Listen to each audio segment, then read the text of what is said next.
Welcome to hungry purse official YouTube channel.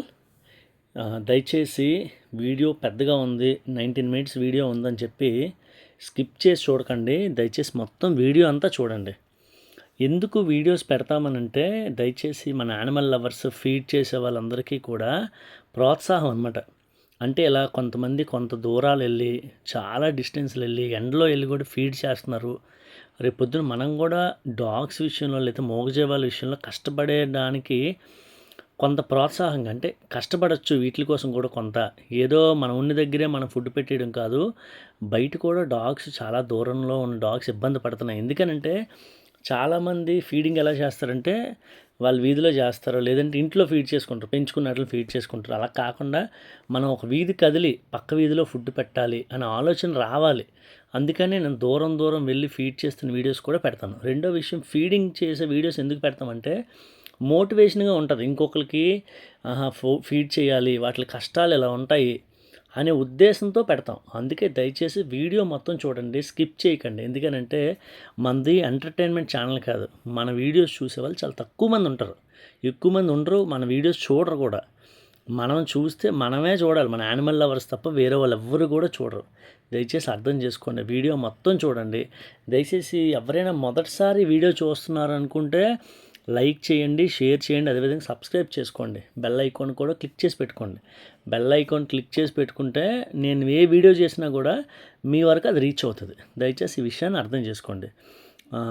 Distance ఎటువైపు వెళ్ళామంటే సారిపల్లి, గొట్లం, నెల్లిమర్ల అన్ని వైపులా వెళ్ళినవి కొన్ని వీడియోస్ కలిపి మిక్స్ చేసి పెట్టానండి పెద్ద వీడియో. ఎందుకంటే మొత్తం పెట్టానంటే కనీసం 4-5 గంటల వీడియో అవుతుంది, అంత వీడియో మీరు చూడలేరు. అందుకనే కొన్ని వీడియోస్ మిక్స్ చేసి ఒక పెద్ద వీడియో చేశాను. అంటే ఈ మధ్య పెద్ద వీడియో చేయలేదు, ఫీడింగ్ వీడియో పెద్ద వీడియో చేయలేదు, అందుకని ఒక పెద్ద వీడియో చేస్తున్నాను. దయచేసి ప్రతి ఒక్కరు మొత్తం చూడండి. మీకు తెలిసిన ప్రతి ఒక్క వాట్సాప్ గ్రూప్లో షేర్ చేయండి. షేర్ చేస్తే వాళ్ళకి తెలుస్తుంది ఇలా కష్టపడిన వాళ్ళు కూడా ఉన్నారు. ఫీడింగ్ అంటే ఏదో ఇంట్లో ఉండి వీడియోస్ తీసి పెట్టడం కాదనే విషయం అర్థమవుతుంది వాళ్ళకి. ఎవరినో విమర్శించాలని కాదు, కూడా మనలాగా కూడా ఫీడ్ చేసే వాళ్ళు, కష్టపడే వాళ్ళు ఉన్నారో తెలుసుకుంటారు వాళ్ళు. దయచేసి ఆ విషయాన్ని అర్థం చేసుకోండి.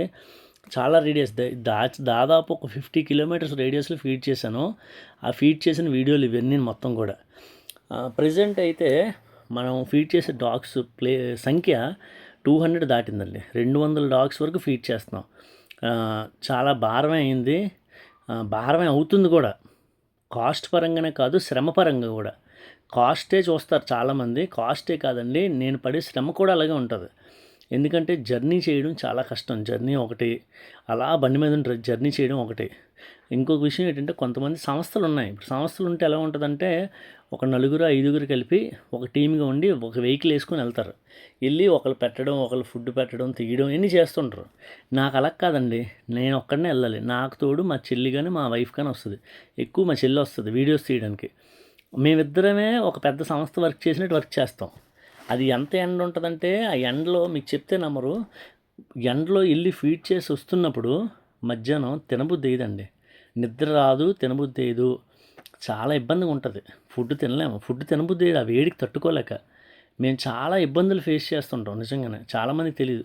డబ్బులు చూస్తారు, డబ్బుల కోసమే చూస్తారు. కొంతమంది ఏంటంటే ఫీడింగ్ చేస్తానంటే ఫీడింగ్ చేసేటప్పుడు చూడండి ఎంత ఖర్చు అవుతుంది ఏంటని చూస్తారు, కానీ వాళ్ళు ఎంత శారీరక శ్రమ పడుతున్నారు అనేది ఎవరు చూడరు. చాలా కొద్దిమంది అర్థం చేసుకుంటారు ఆ విషయాన్ని. చాలా ఇబ్బంది అవుతుంది. అందులోనే నాకు రైట్ లెగ్ యాక్సిడెంట్ అయిందండి చాలా years back. Right hand accident అయింది. డ్రైవింగ్ చేస్తున్నప్పుడు ఎక్కువ డ్రైవింగ్ చేస్తే మనది ఏంటంటే ఒక డాగ్ ఒకవైపు ఉంటే ఇంకొక డాగ్ ఇంకోవైపు ఉంటుంది. వేరే ఏరియాస్లో ఫీడ్ చేస్తాం, అందులోని హైవేస్ మీదకి వెళ్తాం. దూరం ఏరియాస్ ఫీడ్ చేయడం వల్ల ఏమవుతుందంటే చెయ్యి నొప్పి విపరీతంగా వచ్చేస్తుంది. చెయ్యి నొప్పి వచ్చేసి నైట్ టైం కూడా విపరీతం నొప్పి వచ్చేస్తుంది. ఇంటికి వచ్చిన తర్వాత కూడా అలసిపోయింది. ఎంత అలసిపోతానంటే తెలీదు. ఈ మధ్య అయితే షార్ట్ వీడియోస్ కూడా పెట్టలేకపోతున్నానండి. ఫీడింగ్ చేసి వచ్చే వీడియోస్ పెట్టలేకపోతున్నాను. ఆ వర్క్ చేయాలి, దానికి ఒక ఎడిటింగ్ చేసి వీడియో పెట్టాలి అంటే చాలా టైం తీసుకుంటుంది. అందువల్లే అవ్వట్లేదు. దానివల్లే నేను రెగ్యులర్గా అప్పుడు పెట్టేటట్టు ఒక 4-5 షార్ట్లు ఒక డైలీ పెట్టలేకపోతున్నానండి. చాలా కష్టం. ఇగోండి ఇది హైవే, ఇది తాటిపూడి ఎస్కోట్ సైడ్ వెళ్తాం హైవే. చాలా దూరం అండి, చాలా దూరాలు వెళ్తాను నేను. చాలా దూరాలు వెళ్ళి కూడా ఫీడ్ చేస్తుంటాను. ఎందుకనంటే అంత దూరం వెళ్ళి ఫీడ్ చేయాలంటే హైవే మీద డాగ్స్ అయితే చాలా ఉన్నాయండి. ఈ విలేజెస్ నుంచి కొంతమంది మూర్ఖులు కొట్టేయడం, లేదంటే కొంతమంది మూర్ఖులు ఏం చేస్తారంటే హైవేస్ మీద తెచ్చి వదిలేస్తున్నారు డాగ్స్ని. అసలు మనసు ఎలా ఒప్పుతుందో నాకు అర్థం కావట్లేదు నాకైతే. అలా వదిలేయడం పాపం ఎంత నరకయాతన అనిపిస్తుందో తెలుసా అండి. ఎంతో అల్లారు ముద్దుగా కొంతమంది పెంచుతారు. పెంచి ఇంట్లో ఏదో గొడవ అయిపోయిందని, లేదా హస్బెండ్తోనో వైఫ్తోనో ఏదో ఆ క్షణికావేశంలో ఈ డాగ్ వల్ల ఏదైనా ఒక సిచ్యువేషన్ రావడమో, లేకపోతే ఏదో జరుగుతుంది. జరగడం వల్ల వెంటనే ఏమవుతుందంటే అట్ల భావోద్వేగాలు, అట్లా ఎమోషన్స్ పట్టించుకోకుండా వెంటనే ఏదైతే అది అయిందని చెప్పి ఆ కోపంలో వెళ్ళి ఏ హైవే మీదో లేకపోతే ఊరు అవతల వదిలేస్తుంటారు. నిన్న కూడా ఒక అతను ఫోన్ చేశారు, నర్సీపట్నం కేడీపేట నుంచి కాల్ చేశారు ఒక ఆయన. ఫోన్ చేసి ఏమంటున్నాడంటే 5 సంవత్సరాల నుంచి ఒక అతను కుక్కలు పెంచుతున్నాడట, ఒక కుక్కని. దాన్ని ఎలా పెంచుతున్నాడంటే కాపలా కోసం పెంచుతున్నాడు అంతే, ప్రేమతో కాదు, కాపలా కోసం పెంచుతాడు. పెంచి రోజు బయట వదులుతున్నారట, బయట ఉంచుతారట, నైట్ అయినా బయట ఉంచుతారట, బయటే ఫుడ్ పెడతారట. వాళ్ళే చెప్తున్నారట, మేము సరిగ్గా ఎక్కువ ఫుడ్ పెట్టట్లేదు, ఎవరికైనా ఇచ్చేద్దామని చూస్తున్నామండి, ఎవరు తీసుకోకపోతే అక్కడ గుట్టలు ఉంటాయి, అంటే ఎత్తైన కొండల్లా ఉంటాయి, నర్సీపట్నం పాడేరు అటు సైడ్ తీసుకెళ్ళి వదిలేద్దాం అనుకుంటున్నాడట. నిజంగా నాకైతే వినేటప్పుడు చాలా బాధ అనిపించింది నాకు నిజంగా. ఇంటే ఇలాంటి మనుషులు ఉన్నారా అని. వాళ్ళు ఏంటంటే అవసరానికి పెంచుతారు కొంతమంది డాగ్స్. వాళ్ళు ఏం చేస్తుంటే హైవేస్ మీద గట్ట వదిలేస్తున్నారు. అందుకే నేను హైవేస్ మీదకి అంత దూరం వెళ్ళడానికి కారణం ఏంటి, లోకల్లో ఫీడ్ చేసుకొని కూడా హైవేస్ మీదకి వెళ్తాను. హైవేస్ మీదకి కానీ వెళ్తాను, పల్లెటూరులో కూడా వెళ్తాను. పల్లెటూరులో ఏంటంటే కొన్ని అట్రాసిటీస్ జరుగుతాయండి డాగ్స్ మీద, తెలీదు. పల్లెటూరులోని కొంతమంది ఏం చేస్తారంటే కుక్కల్ని కొట్టేస్తారు. అడిగిన వాళ్ళు ఉండరు నిజంగానే, ఎవరు అడగరు. అవి ఊరు అవతలకు వచ్చేసి తోటలు ఉంటే తోటల్లో తిరుగుతుంటాయి, స్కిన్ ఎలర్జీలు వచ్చేసి విపరీతంగా ఇబ్బంది పడుతుంటాయి. అక్కడికి మనం వెళ్ళి చూస్తేనే మనకు అట్లా బాగా అర్థమవుతుంది, లేదంటే ఏం తెలియదు. అమాయకంగా పాపం అలాగ ఉండిపోతాయి. కొన్ని డాగ్స్ అయితే అలాగే స్కిన్ ఎలర్జీ వచ్చి కుళ్ళు పట్టిపోయి చచ్చిపోతాయండి. అలాంటి సిచ్యువేషన్స్ ఉంటాయి. అందుకే దూరాలు వెళ్ళాలని ఎందుకు నిశ్చయించుకున్నానంటే అందుకే వెళ్తున్నాను. చాలామంది ఏమంటారంటే లోకల్లో ఫీడ్ చేయండి బ్రదర్, దూరంగా వెళ్ళడం వల్ల మీరు అలిసిపోతానండి, కాదంటలేదు, అలిసిపోతాను, విపరీతంగా అలిసిపోతున్నాను కూడా. అయినా సరే వెళ్తున్నానండి, అవసరం. ప్రజెంట్ ఉన్న సిచ్యువేషన్లో దూరాలు వెళ్ళి ఫీడ్ చేయడం అవసరం.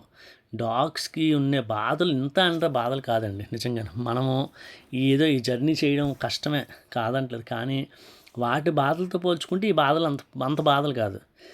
అందులోని ఏంటంటే ఈ మధ్య సీడీ వైరస్ ఎక్కువ వ్యాప్తి చెందుతుందండి, విపరీతంగా ఉంది సీడీ వైరస్ గురించి మీకు ఒక విషయం చెప్తాను. CD virus, rabies, parvo virus ఇవన్నీ ఏంటంటే అంటువ్యాధులు.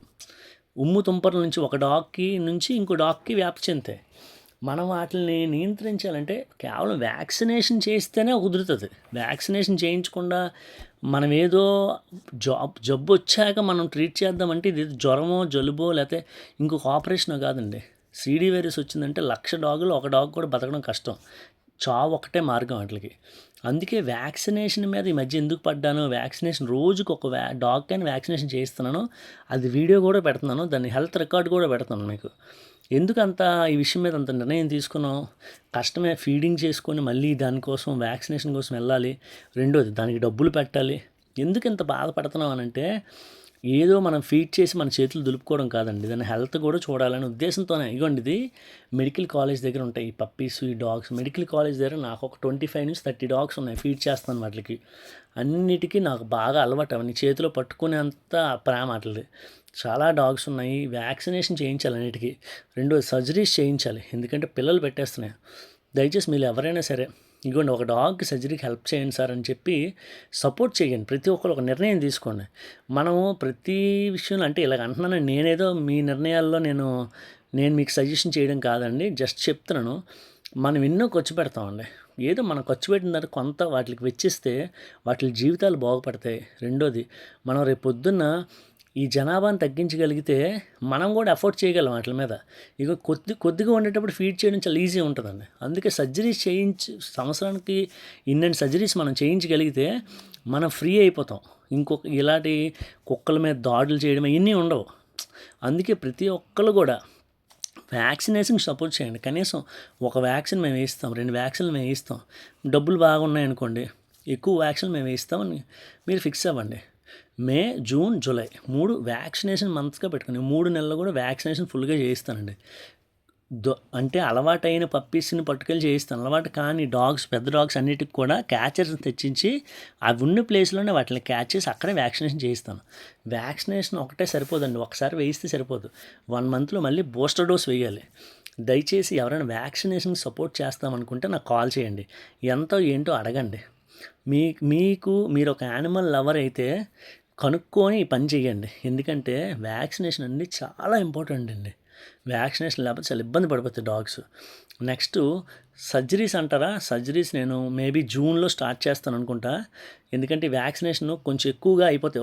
ఒక 50 డాగ్స్కి వ్యాక్సినేషన్ అవ్వగానే నేను సర్జరీ స్టార్ట్ చేస్తాను. ఎందుకంటే ఈలోపు చిన్నపిల్లల తాలూకు తల్లిలు కొంచెం ఫ్రీ అయిపోతాయి, ఒక 2-3 నెలలు దాటిపోతాయి. అప్పుడు నేను సర్జరీస్ మొదలు పెడతాను. సర్జరీస్ మొదలు పెట్టాలంటే మెయిన్ మనకు రూమ్ ఉండాలండి, రూమ్ లేకుండా కుదరదు. ఈ నెల నేను ఏదైతే షెల్టర్ పెడదాం అనుకుంటున్నానో దాని స్థలం రిజిస్ట్రేషన్ అవుతుందండి. నేను ఆల్రెడీ కొంత అమౌంట్ ఇచ్చాను వాళ్ళకి, మనం ఎక్కడైతే ప్లేస్ తీసుకుంటున్నామో వాళ్ళకి అమౌంట్ ఇచ్చాను. ఈ మంత్ రిజిస్ట్రేషన్ అవుతుంది. ఈ మంత్ అంటే మే మంత్ 15th తర్వాత రిజిస్ట్రేషన్ అవుతుంది. రిజిస్ట్రేషన్ అయిపోయిన తర్వాత దానికి చాలా పనులు ఉంటాయండి. మోటార్ తీయించాలి, ఎలక్ట్రిసిటీ ఇవ్వాలి, ఇవన్నీ ఉంటాయి. టెంపరీగా నేనేమనుకుంటున్నానంటే ప్లేస్ తీసుకున్న వెంటనే ప్రతి పని అవ్వదు కాబట్టి అందాకలో ఒక రూమ్ లాగా రెడీ చేసేసి దానికి పవర్ సప్లై ఆ పక్కన బిల్డింగ్ నుంచి అక్కడి నుంచి ఇప్పించి అక్కడ సర్జరీ స్టార్ట్ చేసి, ఎందుకంటే సర్జరీ చేయించిన తర్వాత మనకు ఒక రూమ్ ఉండాలి. ఒక 1 వీక్ వాళ్ళకి రెస్ట్ ఇచ్చి సర్జరీ చేసి మళ్ళీ సేమ్ ప్లేస్లో వదిలేయాలి. రెండో విషయం ఇంకోటి ఏంటంటే, సత్యవతి గారు తెలుసు కదండి, కొంతమందికి తెలుసు, ఫీడింగ్ చేస్తారు. విజయనగరం సత్యవతి గారు కూడా, ఆవిడ దగ్గర కూడా డాగ్స్ ఉంటాయి. వీధుల్లోకి వెళ్ళి ఫీడ్ చేస్తారు. చాలా మంచిది ఆవిడ అమ్మ, నన్ను కొడుకులా చూసుకుంటుంది, అంత మంచిది. నేనంటే చాలా ఇష్టం. ఆవిడ ఎక్కడైతే డాగ్స్ పెడుతుందో ఆ డాగ్స్ పెట్టిన పక్క స్థలం ఉంది, ఆ పక్క స్థలమే షెడ్ వేయమని చెప్పింది ఆవిడ. షెడ్ అడిగింది నాకు, కనీసం రెయిన్బో షీట్ అయినా వేయించిన ఆయన, వేయిస్తే ఈ డాగ్స్ అన్నిటికీ సరిపోవట్లేదు ప్లేస్ అన్నది. ఒకవేళ షెడ్ వేయిస్తాము ఈ మధ్యకాలంలో. ఆల్రెడీ వాళ్ళతో మాట్లాడాను, ఒక 25,000 అవుతుందని చెప్పారు. నా దగ్గర అంత డబ్బులు లేవు. మీరు ఎవరైనా షెడ్ వేయించడానికి నాకు సపోర్ట్ చేయండి. టెంపరీ షెడ్ సత్యవతి గారి దగ్గర వేయిద్దాం అనుకుంటున్నాను. ఒక 25,000 అవుతుందని చెప్పారు. మీరు ఎవరైనా సపోర్ట్ చేస్తానంటే మీరు ఏదైనా కొంచెం హెల్ప్ చేసినా నాకు ఎంతో యూజ్ అవుతుంది. నేనైతే మాత్రం ఆ షెడ్ సత్యవతి గారి దగ్గర టెంపరీ షెల్టర్ అంటే రెయిన్బో షీట్ పైనుంచి వేస్తారు, చుట్టూ రాడ్స్ పెట్టి వేయిద్దామని అనుకుంటున్నాను. మీరు ఎవరైనా సపోర్ట్ చేస్తే సపోర్ట్ చేయండి. సపోర్ట్ చేయకపోతే నేను అప్పు చేసినా సరే ఖచ్చితంగా వేయిస్తానండి. ఎందుకంటే ఆ పిల్లలన్నీ ఎండల్లో ఉంటున్నాయి, సరిపోవట్లేదు ఇంట్లో. పక్కనే రోడ్డు, యాక్సిడెంట్ అయిపోతాయి. నాకు అదే భయం వేస్తుంది. యాక్సిడెంట్ అయ్యి అక్కడ చనిపోయిన డాగ్స్ చాలా ఉన్నాయి. అందుకనే నేను ఆ నిర్ణయం తీసుకున్నాను. మీరు ఎవరైనా నాకు సపోర్ట్ చేస్తే చాలా తేలిగ్గా, హ్యాపీగా, చక్కగా హెల్ప్ చేయొచ్చు అమ్మకి. చాలా మంచి ఆవిడ. దయచేసి ఆ విషయాన్ని అర్థం చేసుకోండి. నెక్స్ట్ వాటర్ పాట్స్ కోసం 100 వాటర్ పాట్స్ రెడీ అయిపోయి ఉన్నాయి. ఆల్రెడీ ఒక 30-40 నేను ప్లేస్ చేశాను. ఎక్కడైతే కొన్ని ఏరియాస్లో పెట్టేశాను, వీడియోస్ తీసాను కానీ అప్లోడ్ చేయలేదు. అదంతా కలిపి ఒక వీడియో పెడతాను. వాటర్ పాట్స్ 500 వరకు కావాలి. 100 మాత్రమే మనం ఇప్పటికీ కొన్నాం. ఎందుకంటే వాటర్ పాట్స్ డబ్బులతో కూడుకున్న సమస్య అది. నాది ఎన్ని ఉంటే అన్నీ చేయగలను కదా. మీరు ఎవరైనా వాటర్ పాట్స్కి సపోర్ట్ చేస్తానంటే నాకు ఫోన్ చేయండి. ఏ సైజ్ ఎంత కాస్ట్ అనేది మీకు చెప్తాను. ఎందుకంటే వేసవికాలంలో నీళ్ళు అనేది చాలా అవసరం అండి. ఎంత ఇబ్బంది పడుతున్నాయంటే డాగ్స్ బురదల్లోని, నెక్స్ట్ కాలువల్లోని కూర్చుని పోతున్నాయి. మెయిన్ ప్రాబ్లం ఏంటంటే కాలువలోని బురదలు కొన్ని దగ్గరలో ఏమవుద్దంటే, మొన్న అరకు దగ్గర ఒక డాగు ఈ వేసవికాలం అని చెప్పి ఇబ్బంది పడిపోయి గుమ్ములో కూర్చుంది. దానికి తెలియదు, అది ఊబని తెలియదు పాపం. డాగు దాంతోపాటు దాని పప్పి కూడా ఆ ఊబిలో కూరుకుపోయి చచ్చిపోయండి. హెల్ప్ చేసిన వాళ్ళు ఎవరు లేక ఆ ఏరియా వాళ్ళు చెప్తే చాలా బాధపడ్డాను నేనైతే. అందుకే వాటర్ పాట్స్ చాలా ఇంపార్టెంట్. రెండోది, ఈ అరకు వెళ్ళే పైన, అరకు కొండపైన ఫుల్గా మంకీస్ ఉంటాయండి. ఈ టూరిజం టైం కాదు, ఇది వేసవికాలం కదా, ఎవరు వెళ్ళరు. కింద ఆవిడ ఏం చెప్తుందంటే, బాబు ఎవరు వెళ్ళట్లేదు పైకని. ఆ ఏరియాలో కూడా అరకు దారి కింద నుంచి పై వరకు, కొండ వరకు దారిలో కనీసం ఒక 50 వాటర్ పాట్స్ ఎలా పెట్టాలి ఈ కోతులకి. రెండోది, అక్కడున్న డాగ్స్కి అక్కడ కూడా కొంతమంది మున్సిపాలిటీ వాళ్ళకి తీసుకెళ్ళి కొన్ని డాగ్స్ని వదిలేశారు అక్కడ. వాటి కోసం కూడా వాటర్ పాట్స్ పెట్టాలి ఒక 50. వాటి కోసం కూడా నేను ఎదురు చూస్తాను. ఎవరైనా సపోర్ట్ చేస్తే వెళ్ళి పెడదామనే ఆలోచన ఉంది నాకు. దయచేసి మీరు అర్థం చేసుకోండి. వాటికి సపోర్ట్ చేస్తాము, అరకు డాగ్స్కి సపోర్ట్ చేస్తామన్న వాళ్ళు ఎవరైనా నాకు కాంటాక్ట్ చేయండి. నేను దానికి ఎంత అవుతుంది ఏంటి అనేది నేను చెప్తాను. దయచేసి అర్థం చేసుకోండి. ఎందుకనంటే కిందన మనం ఎన్ని పనులైనా చేయొచ్చు, కొండ మీద నీళ్ళు లేకపోతే అలా చచ్చిపోవడం తప్ప ఏమీ చేయలేవు డాగ్స్ కానీ మంకీస్ కానీ. దయచేసి అర్థం చేసుకోండి. ఇగో నెల్లిమర్ల రైల్వే స్టేషను, చాలా దూరం ఫీడ్ చేస్తానండి నేను. మీకు తెలీదు. కొంతమంది చాలా తేలిగ్గా తీసుకుంటారు. కొన్ని విషయాలు మీకు చెప్తాను ఈరోజు, కొంచెం అర్థం చేసుకోండి. ఎవరు తప్పుగా తీసుకోకండి. ఏంటంటే కొంతమంది యూట్యూబర్స్, అందరూ కాదు, కొంతమంది యూట్యూబర్స్ ఈ మధ్య ఎందుకు అలా చేస్తున్నారో నాకైతే తెలియదండి. ఎవరైతే పెడిగ్రీ మిల్క్ వేస్తున్నారో వాళ్ళు చేసేది తప్పు. రైసు పెరుగు కలిపి మిక్స్ చేసి, లేదంటే చికెన్ మిక్స్ చేసి వేసేవాళ్ళు మంచోళ్ళు. పెడిగ్రీ పాలు వేసేవాళ్ళు డబ్బులు వేస్ట్ చేస్తున్నారు. దానివల్ల రేపు పొద్దున్న మీరు ఫీడ్ చేయలేకపోవచ్చు. ఇలా చేయకండి అని చెప్పి కొంతమంది అంటున్నారు. నిజంగా పెడిగ్రీ మిల్క్ ఓన్లీ వేస్తున్నాము, ఫుడ్ రైస్ వండట్లేదని మీరు ఫీల్ అయితే నేను ఒకటే చెప్తానండి. ఏదైనా తప్పు ఉందనుకోండి, మేము ఏదైనా తప్పు చేసామనుకోండి, నిజంగా మీరు యానిమల్ లవర్ అయితే కాల్ చేసి నాకు చెప్పాలి. నేను వింటాను డెఫినెట్లీ. నా పరిస్థితి ఎలాగ ఉంటుంది మీకు. నేను 200 డాగ్స్ ఫీడ్ చేస్తానండి. 200 డాగ్స్కి వండి పెట్టేంత మెకానిజం నా దగ్గర లేదు. మీరు వచ్చి మా ఇంట్లో వండి పెడతానంటే నాకేం ప్రాబ్లం లేదు. అప్పుడు డెఫినెట్లీ నేను అన్నిటికి కూడా రైస్ పెడతాను. అలాంటి పరిస్థితి అందరికీ ఉండదండి. మీరు ఇంట్లో కూర్చొని ఇంట్లో ఒక 10 డాగ్స్కి ఫీడ్ చేస్తూ మీరు కబుర్లు చెప్తారు ఏమని, రైస్ పెడితే మంచిది, పెడిగ్రీ పాలు పెడితే డబ్బులు వేస్ట్ అయిపోతాయి. మీరు నాకేం హెల్ప్ చేయట్లేదు. మీ పని మీరు చేసుకోవడం చాలా మంచిది. నేను ఎవరికి చెప్తున్నానంటే, ఎవరైతే వెకిలిగా కావాలనే కామెంట్ చేస్తూ యూట్యూబర్స్ కొంతమంది ఉన్నారు, వాళ్ళు పెడుతున్నారు, వాళ్ళకి ఏంటి నొప్పో నాకు అర్థం అవ్వట్లేదు. నేనైతే ఒకటే చెప్తానండి, ఎవరి సర్వీస్ వాళ్ళదేనండి. ఎవరికి ఉండే సౌలభ్యాన్ని బట్టి వాళ్ళు ఫీడ్ చేస్తారు. నేను కూడా మీలాగే రైసు పెరుగు చికెన్ కలిపి పెట్టగలను, చాలా ఈజీ. నాకు కూడా, నాకు ఒక 10,000 స్పాన్సర్ చేశారు అనుకుని ఎవరైనా 5,000 ఖర్చు పెట్టచ్చు, 5,000 దాచుకోవచ్చు నేను కూడా అలా పెడితే. కానీ అలా చేయట్లేదంటే ఎందుకు చేయట్లేదండి చెప్పండి. నేను చేయగలను కదా, అలా చేయగలను కదా, ఎందుకు చేయలేకపోతున్నాను? ఎందుకు చేయట్లేదంటే నేను ఒక రూపాయి నా దగ్గర ఉంచనండి. ఎవరైనా స్పాన్సర్ చేసినా ఆ స్పాన్సర్ చేసిన వాళ్ళకి ఖర్చు పెట్టేస్తాను అంతే.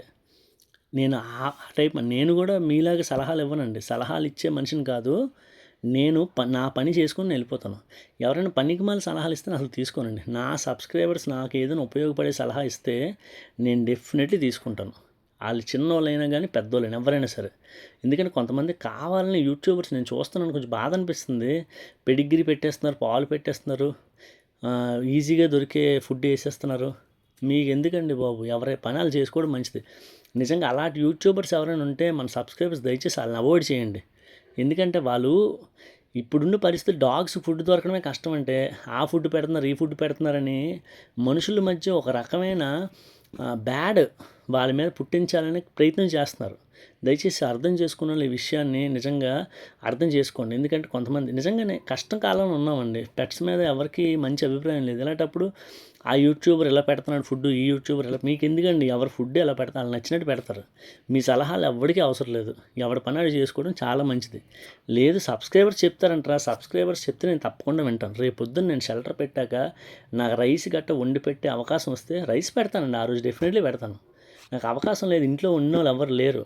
నేను ఎంత కష్టపడతానో మీకు తెలియదు. మీరు ఒకరోజు నాలాగా మీ సర్వీస్ చేస్తే సర్వీస్ మానేసి పారిపోతారు మీరు. అంత కష్టంగా ఉంటుంది పరిస్థితి.